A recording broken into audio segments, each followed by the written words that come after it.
الحمد لله نحمده ونستعينه ونستغفره ونؤمن به ونتوكل عليه ونعوذ بالله من شرور أنفسنا ومن سيئات أعمالنا من يهده الله فلا مضل له ومن يضلله فلا هادي له ونشهد أن لا إله إلا الله وحده لا شريك له ونشهد أن سيدنا ونبينا وحبيبنا ومولانا محمدًا عبده ورسوله صلى الله عليه وعلى آله وأصحابه وبارك وسلم تسليمًا كثيرًا كثيرًا. أما بعد فأعوذ بالله من الشيطان الرجيم. بسم الله الرحمن الرحيم. ما آتاكم الرسول فخذوه وما نهاكم عنه فانتهوا. صدق اللہ العظیم. بزرگوں اور بھائیوں، اللہ تعالیٰ نے ہمیں دین اسلام کی دولت سے مالا مال فرمایا ہے. اس پر اللہ کا جتنا بھی شکر ادا کیا جائے کم ہے کہ اللہ تعالیٰ نے ہمیں ایمان اور دین کی نعمت عطا فرمائی ہے. دین کسے کہتے ہیں؟ دین جب بولا جاتا ہے تو اس کا مطلب کیا ہوتا ہے؟ اصل میں دین کہتے ہیں جمیع ما جاء بہ الرسول کو مان لینے کا، یعنی آقائے دو عالم صلی اللہ علیہ وآلہ وسلم جو دین اور شریعت لے کر آئے ہیں ان کو ماننا اور ماننے کے بعد اس کے مطابق عمل کرنا، یہ ہے دین. دین میں اپنی مرضی اور اپنی پسند کی کوئی چیز داخل کر دیا جائے تو پھر وہ دین نہیں ہے، وہ تو اپنی پسند کی چیز ہو گئی. اللہ کے پیغمبر نے اپنی مبارک زندگی میں جو عمل کیے ہیں یا آپ نے اپنی زبان مبارک سے جو بات بیان فرما دی ہے یا آپ صلی اللہ علیہ وسلم کی زندگی میں مکے والوں یا مدینے والوں نے کچھ عمل کیا اور حضور اس پر خاموش رہ گئے، نہ منع کیا نہ حکم دیا، خاموشی اختیار کی، انہی چیزوں کا نام شریعت اور انہی کا نام دین ہے. یعنی دوسرے انداز میں یوں سمجھو کہ اللہ کے پیغمبر کے اعمال، آپ کے اقوال، آپ کی تقریرات، یعنی جس پر آپ نے خاموشی اختیار کی، اس کو دین کہتے ہیں. اور یہی چیز وہ ہے جو ہمارے لیے نجات کا ذریعہ ہے. زندگی میں جو چیزیں پیش آ سکتی ہیں، انفرادی زندگی ہو، اجتماعی زندگی ہو، رسول اکرم صلی اللہ علیہ وسلم پر اللہ نے سب کے سب پیش فرمایا اور آپ نے کر کے اسے دکھلا دیا. یہ سارے حالات جو ہمارے سامنے آتے ہیں اس زمانے میں اللہ نے اپنے نبی پر وہ حالات ڈال دیے، اور ان حالات میں نبی نے جو کیا اور نبی کے ماننے والی سب سے اہم جماعت صحابہ کرام رضوان اللہ علیہم اجمعین نے جو کیا بس وہی اصل دین ہے، اور اس کے علاوہ کوئی ایسی چیز جو ہم اپنی طرف سے جاری کر دیں اور اسے ہم دین سمجھیں، وہ دین تو نہیں ہو سکتا۔ اب اس تمہید کے بعد کچھ باتیں آپ کے سامنے عرض کرتا ہوں۔ دیکھیے، یہ مہینہ شعبان کا مہینہ ہے، اسلامی مہینوں میں شمار کے اعتبار سے 8واں مہینہ، اس لیے کہ اسلامی مہینہ محرم سے شروع ہوتا ہے اور ذی الحجہ پر ختم ہوتا ہے، تو یہ 8واں مہینہ شعبان المعظم کا مہینہ کہلاتا ہے۔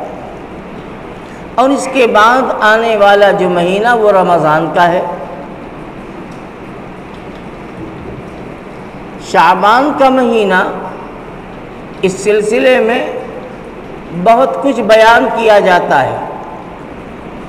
اور آپ مجھ سے بھی سن چکے ہیں۔ شعبان، شب برات وغیرہ سے متعلق بہت سی باتیں، اس میں کوئی شبہ نہیں کہ شعبان کا مہینہ اپنے اندر کچھ خاص چیز رکھتا ہے، کچھ فضیلت رکھتا ہے دوسرے مہینوں کے مقابلے میں۔ لیکن جو فضیلت کے درجے کی ہے، ہم اس کو فضیلت تک رکھیں، اس کو ہم ضروری اور واجب کا درجہ نہ دے دیں، اس لیے کہ یہی چیز بدعت بن جاتی ہے، رسم بن جاتی ہے، اور پھر اس کے اندر سے فائدے نکل جاتے ہیں اور ایک رواجی چیز بن جاتی ہے۔ حضور پاک صلی اللہ تعالی علیہ وسلم کا معمول تھا کہ آپ پورے سال روزہ رکھا کرتے تھے۔ کچھ خاص ایام میں بعض روایت سے آپ ملتا ہے کہ آپ ایام 20 کا روزہ رکھتے تھے۔ ایام 20 کے معنی چاندنی اور سفیدی کے آتے ہیں، روشنی کے آتے ہیں۔ ایام 20 اسلامی تاریخ کے اعتبار سے 13، 14، 15 تاریخ، دن چاہے کوئی پڑ جائے، 13 چاند کی 13، 14، 15، اس 3 دن کو ایام 20 کہا جاتا ہے، اجالا اور روشنی والا دن۔ چونکہ یہ وہ دن ہے کہ جس دن چاند 14ویں کا چاند ہوتا ہے، اور سب سے زیادہ روشنی والا یہی دن ہے کہ چاند پورا ہوتا ہے اور رات میں چاندنی ہو جاتی ہے۔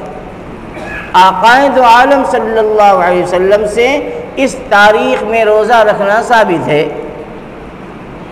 اور آپ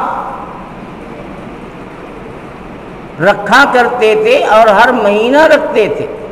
اس کے علاوہ بھی آپ روزہ رکھتے تھے۔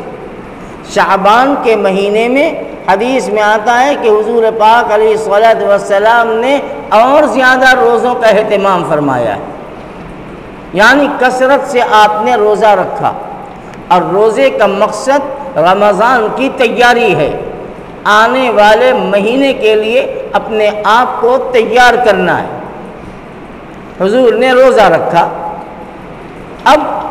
شعبان کے سلسلے میں اللہ کے نبی کی جو حدیث ہے بڑی مشہور، اللہ کے نبی فرماتے ہیں کہ جب شعبان کی 15ویں تاریخ آ جائے، 15ویں تاریخ سے مراد 14 تاریخ گزر کر جو رات آتی ہے سورج ڈوبنے کے بعد، تو یہ ہر آنے والی رات یہ اگلے دن کی ہوتی ہے، اور ہر گزری ہوئی رات یہ موجودہ دن کی ہوتی ہے۔ جیسے آج جمعہ ہے تو جمعہ کی رات گزر چکی، اب جو رات آئے گی سورج ڈوبنے کے بعد یہ سنیچر کی رات ہوگی۔ اس کو ذہن میں رکھیے کہ رات پہلے اور اس کے بعد دن، اور وہ رات اس دن کی شمار کی جاتی ہے جو کل صبح کو آنے والا دن ہے۔ تو اللہ کے نبی نے فرمایا کہ جب شعبان کی 15ویں رات آ جائے یعنی 14 تاریخ گزر کر غروب آفتاب کا وقت ہو جائے، آپ علیہ السلام نے فرمایا فقوموا لیلہا وصوموا نہارہا، تو تم اس رات میں عبادت کا اہتمام کیا کرو، عبادت میں گزارو، وصوموا نہارہا، اور جب 15 تاریخ آ جائے تو اس دن روزہ رکھ لیا کرو۔ یہ اللہ کے نبی کا فرمان ہے۔ اور یہ وہی رات ہے جس کو ہم شب برات کہتے ہیں۔ برات کے معنی چھٹکارا پا لینا، نجات پا لینے کے ہیں۔ اس رات کو شب برات اس لیے کہتے ہیں کہ اللہ رب ذوالجلال اس رات میں اپنے بہت سے گنہگار بندوں کو جہنم سے نجات عطا فرما کر جنت میں داخلے کے فیصلے فرماتے ہیں۔ اور جو بندہ اس رات میں اللہ کی عبادت اخلاص نیت کے ساتھ کرتا ہے تو اللہ اس کے اوپر خاص توجہ فرماتے ہیں اور اس کے لیے جہنم سے چھٹکارا اور جنت کا فیصلہ فرماتے ہیں۔ اس لیے اس کو شب برات کہا جاتا ہے۔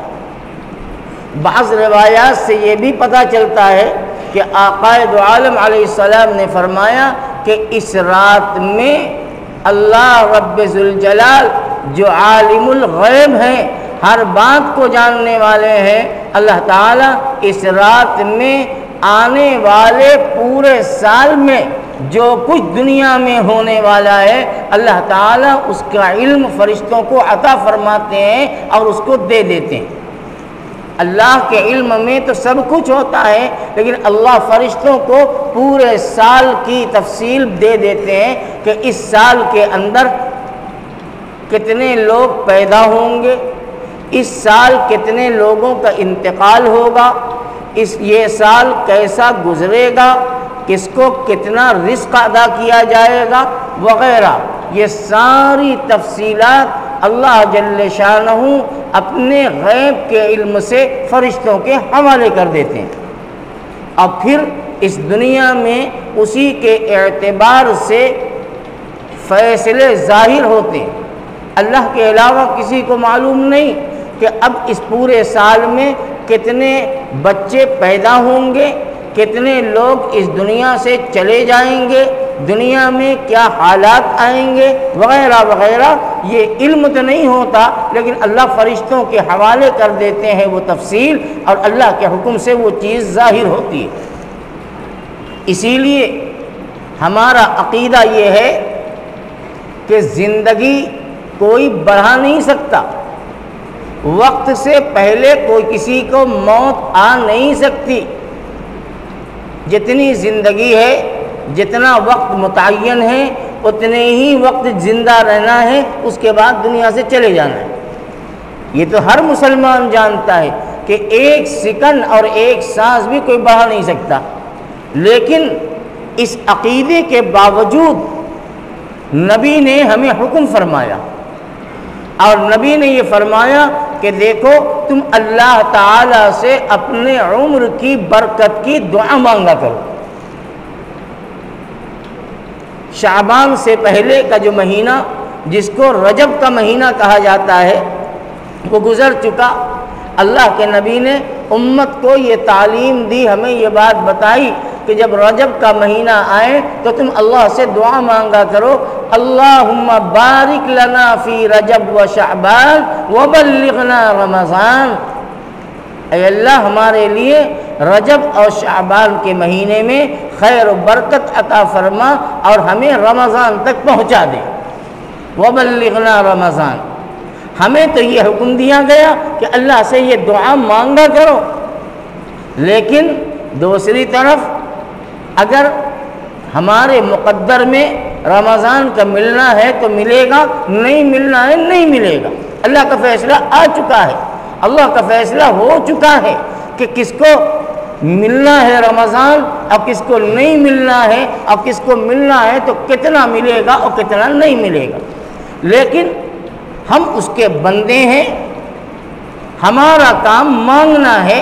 نبی نے یہ فرمایا کہ اللہ سے جب رمضان قریب آ جائے تو رمضان کو پانے کی دعا مانگا کرو، اس لیے کہ نیک اور بھلی دعا بھی ہمارے درجوں کو بڑھا دیتی۔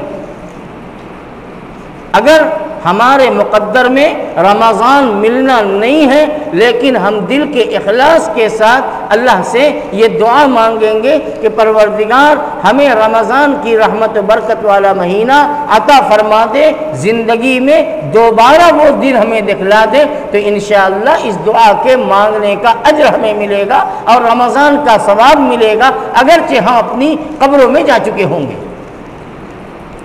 اس لیے نبی پاک صلی اللہ علیہ وسلم نے ہمیں یہ دعا سکھلائی کہ یہ دعا مانگا کرو۔ میں کہتا ہوں کہ اگر ہمیں عربی کی یہ دعا یاد نہیں ہے اور ہم اللہم بارک لنا فی شعبان وبلغنا رمضان نہیں مانگ سکتے تو کم سے کم ہم اپنی زبان میں اللہ سے یہ مانگے کہ پروردگار آپ نے ہمیں رمضان سے اتنا قریب کر دیا تو ہماری زندگی میں اتنی برکت عطا فرما دے کہ ہمیں رمضان کی خاص رحمت و برکت والا مہینہ مل جائے۔ اتنا تو ہم مانگ سکتے ہیں، یہ دعا تو ہم اپنی زبان سے کر سکتے ہیں، تو اس دعا کا ہمیں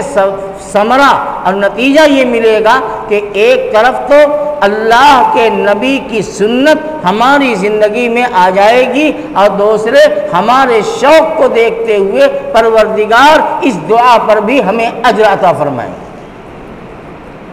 اس دعا کو اب رمضان بالکل قریب ہے، اس لیے اس دعا کا اپنی نمازوں میں اہتمام کرنا چاہیے کہ پروردگار ہمیں رمضان سے ملا دے، رمضان ہمیں عطا فرما دے۔ تو یہ شعبان المعظم کا مہینہ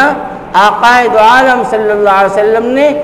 اس کی جو خاص رات ہے اس رات سے متعلق کیا فرمایا؟ ایک بات تو یہ یہی فرمائی جو میں نے آپ کے سامنے بیان کیا کہ ہماری تقدیر کے سارے پورے سال کے فیصلے اللہ اپنے علم سے فرشتوں کے علم میں لا دیتے ہیں اور فرشتوں کو بتا دیتے ہیں۔ اور قرآن میں بھی اللہ نے اس کو بیان فرمایا فیہا یفرق کل امر حکیم، اس رات میں ہر چیز کی تفصیل اور تفریق کر دی جاتی ہے انتہائی حکمت کے ذریعے سے۔ تو اللہ تعالیٰ فیصلہ فرما دیتے ہیں کس کو روزی ملنی ہے، کسے روزی نہیں ملنی ہے، کس کو جینا ہے، کسے مرنا ہے، کس کے اوپر آفت آئے گی، کیا صورتحال ہوگی، اللہ کی طرف سے یہ سارا فیصلہ ہوتا ہے۔ دوسری بات جو ہمارے یہاں بڑے اہتمام کے ساتھ جو عمل ہوتا ہے وہ 15ویں تاریخ کے رات کے فاتحہ اور قبرستان جانے کا۔ یقیناً قبرستان کا جانا اگر نیک نیتی کے ساتھ ہے تو یہ بھی ایک عبادت ہے، عبادت ہے، لیکن کب عبادت ہے؟ جب ہم اس عمل کو عبادت جان کے کریں گے تب عبادت ہے۔ رسم جان کے کریں گے تو رسم پر کچھ ملنے والا نہیں ہے۔ اس کی میں ذرا تفصیل آپ کے سامنے بیان کروں گا کہ ہم لوگوں کا بڑا اہتمام ہوتا ہے قبرستان جانے کا۔ ایک بات یاد رکھو، میں نے شروع میں کہا تھا کہ دین وہی ہے ما جاء بہ الرسول، جس کو اللہ کے نبی نے کر دیا، کہہ دیا، بتلا دیا۔ جہاں تک قبرستان میں فاتحہ کے لیے جانے کا سوال ہے، اس کی حیثیت ایک مستحب عمل کی ہے، نہ فرض ہے، نہ واجب ہے، نہ سنت ہے، یہ ایک مستحب عمل ہے قبرستان جانا اس تاریخ میں، ورنہ ہمیں تو مسلسل قبرستان جانا چاہیے۔ حضور پاک صلی اللہ علیہ وسلم کے بارے میں آتا ہے کہ آپ جنت البقیع اکثر جایا کرتے تھے، جو مسلمانوں کا قبرستان اور مدینہ منورہ سے بالکل لگا ہوا تھا۔ اکثر آپ جنت البقیع تشریف لے جاتے اور لے جا کر کے وہاں وہ صحابہ یا وہ لوگ جو دنیا سے جا چکے جن کی قبریں ہوتی آپ ان کے لیے دعائے مغفرت فرماتے تھے۔ تو نبی کا عمل پورے سال کا ہے اور ہم نے اس عمل کو سال کے 2 دن کے لیے متعین کر لیا، ایک شب برات کے موقع پر اور دوسرا دن وہ ہے جب ہم عید کی نماز پڑھ کر کے اپنے گھروں کو لوٹتے ہیں تو قبرستان جاتے ہیں۔ بس ہم نے سمجھا کہ ہم نے اپنے مردوں کا حق ادا کر دیا اور ہم نے بس جو کر دیا یہ پورے سال کے لیے کافی ہے۔ یہ اس سوچ کو بدلنا پڑے گا، اس سوچ کے اندر تبدیلی لانی پڑے گی۔ واجب کو واجب کی جگہ رکھو، سنت کو سنت کی جگہ رکھو، مستحب کو مستحب کی جگہ رکھو۔ چلے گئے بہت اچھی بات ہے، منع نہیں ہے، لیکن اس کو ضروری جان کر ہمارے کتنے مسلمان بھائی ہیں جو عشاء کی نماز پڑھنے کا اہتمام نہیں کرتے لیکن قبرستان جانا ضروری سمجھتے ہیں۔ ایک بھیڑ چلتی ہے، عشاء پڑھیں نہ پڑھیں، فجر کی نماز پڑھیں اس سے کوئی پڑھیں نہ پڑھیں اس سے کوئی مطلب نہیں، لیکن قبرستان جانا ضروری ہے۔ افسوس اس بات کا ہے کہ اللہ کے گھر میں آنے کے لیے ہم اپنے کپڑوں کا اہتمام نہیں کرتے، بس جیسے تیسے میلے کچیلے چلے آتے ہیں۔ میں یہ نہیں کہتا کہ جائز نہیں ہے، میں سوچ بتانا چاہتا ہوں کہ اللہ کے گھر میں آنے کا اہتمام نہیں کرتے، لیکن دیکھ لینا جو پرسوں کہ کتنے لوگ ہوں گے کہ قبرستان جانے کے لیے بالکل نیا کپڑا خوشبو لگائیں گے۔ کہاں جا رہے ہیں بھائی؟ قبرستان جا رہے ہیں۔ یعنی قبرستان جانے کا اتنا اہتمام اور اللہ کے در پر اللہ کے گھر میں ایک فرض ادا کرنے کا اہتمام نہیں۔ کتنی بڑی ہماری غفلت اور کوتاہی اور کتنا بڑا ہمارا جرم ہے۔ تو ایک بات یہ کہ قبرستان جانے کا عمل اگرچہ ثابت ہے اور فضیلت رکھتا ہے، مردوں کو ثواب پہنچانا یہ اچھی چیز ہے، لیکن اس کو اتنی اہمیت دے دینا کہ واجب اور فرض کے درجے میں بنا لینا یہ ہماری جہالت کے علاوہ کچھ نہیں۔ آقا مدنی حضرت محمد الرسول اللہ صلی اللہ علیہ وسلم سے اپنی آپ کی پوری زندگی میں 1 یا 2 مرتبہ اس تاریخ میں قبرستان جانے کا ثبوت ہے۔ مدینہ طیبہ میں آپ نے 10 سال کی زندگی گزاری ہے اور مدینہ ہی میں آپ قبرستان گئے ہیں، اس لیے کہ مکہ المکرمہ کی زندگی تو مصیبتوں سے بھری ہوئی تھی، آزمائشوں سے بھری ہوئی تھی، اور وہ صرف ایک حدیث ہے سیدہ عائشہ صدیقہ رضی اللہ تعالی عنہا کی۔ انہوں نے بیان کیا کہ آقا مدنی صلی اللہ علیہ وسلم ہماری باری تھی، اچانک ہمارے بستر پر موجود نہیں، میری نیند ٹوٹی تو میں نے دیکھا کہ آپ بستر پر موجود نہیں، میرے دل میں طرح طرح کے خیالات پیدا ہونے لگے کہ آپ نعوذ باللہ خدا نخواستہ میرا بستر چھوڑ کر دوسری بیوی ازواج مطہرات کی بستر پر تشریف لے گئے۔ فرماتی ہیں کہ میں آپ کو تلاش کرنے کے لیے نکل گئی کہ آپ کہاں ہیں، تلاش کرتے کرتے بقیع غرقد یعنی جنت البقیع تک پہنچی تو میں نے دیکھا کہ آپ وہاں پر موجود ہیں اور اپنے جانے والوں کے لیے ایثار ثواب فرما رہے ہیں۔ اس وقت ام المؤمنین عائشہ صدیقہ رضی اللہ تعالی عنہا نے فرمایا تھا کہ یا رسول اللہ، عجیب بات ہے، میں آپ کے بارے میں کیا سوچ رہی تھی اور آپ کا اس وقت عمل اور کیفیت کیا ہے۔ یہ ایک حدیث آقا مدنی علیہ الصلوۃ والسلام سے شب برات کے موقع پر قبرستان جانے کا ثبوت بیان کرتی ہے۔ ویسے حضور نے تو حکم دیا ہے، آپ نے حکم دیا، آپ کا ارشاد ہے کنت نہیتکم عن زیارت القبور الا فزروها یا الا فزوروها فانه یذکر الموت۔ ایک زمانہ وہ تھا کہ اللہ کے نبی نے قبرستان جانے سے منع کیا تھا، اس لیے منع کیا تھا کہ اس وقت دین اسلام شروع آیا تھا، ابھی وہ پختگی جو آنی چاہیے تھی وہ نہیں تھی، تو آپ نے اندیشہ محسوس کیا کہ کہیں ایسا نہ ہو کہ لوگ قبرستان جا کر کے کفریہ اور شرکیہ اعمال شروع کر دیں، قبر والوں سے مانگنا شروع کر دیں۔ دیکھو نبی نے شرک کے اندیشے سے بھی بچایا ہے، میں کیا بیان کروں، شرک کے اندیشے سے بھی نبی نے بچایا، تو آپ نے فرمایا قبرستان مت جایا کرو، اس لیے کہ ہو سکتا ہے کہ کچھ نئے لوگ وہاں پر جا کر مردوں ہی سے مانگنا شروع کر دیں اور ان کو اپنا حاجت روا مشکل کشا ان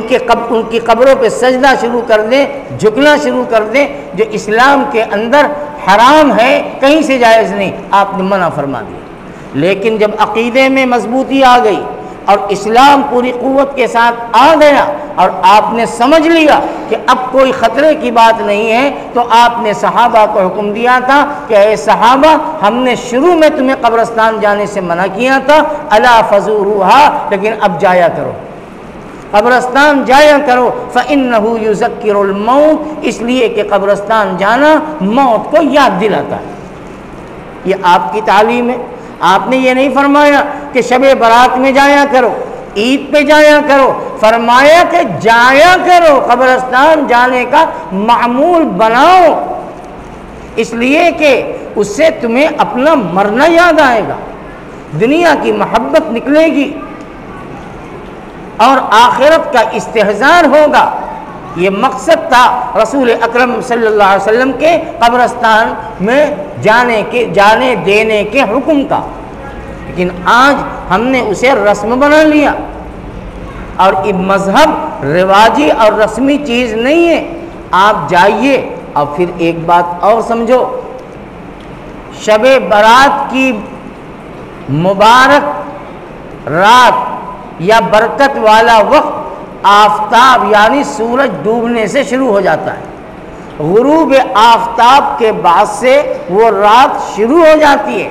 ایک معاملہ ہمارا یہ بھی ہے کہ جائیں گے تو عشاء پڑھ ہی کے جائیں گے، 9-10 بجے رات ہی میں جائیں گے، اس پہ بھی ذرا غور کیجئے۔ اگر مغرب کی نماز کے بعد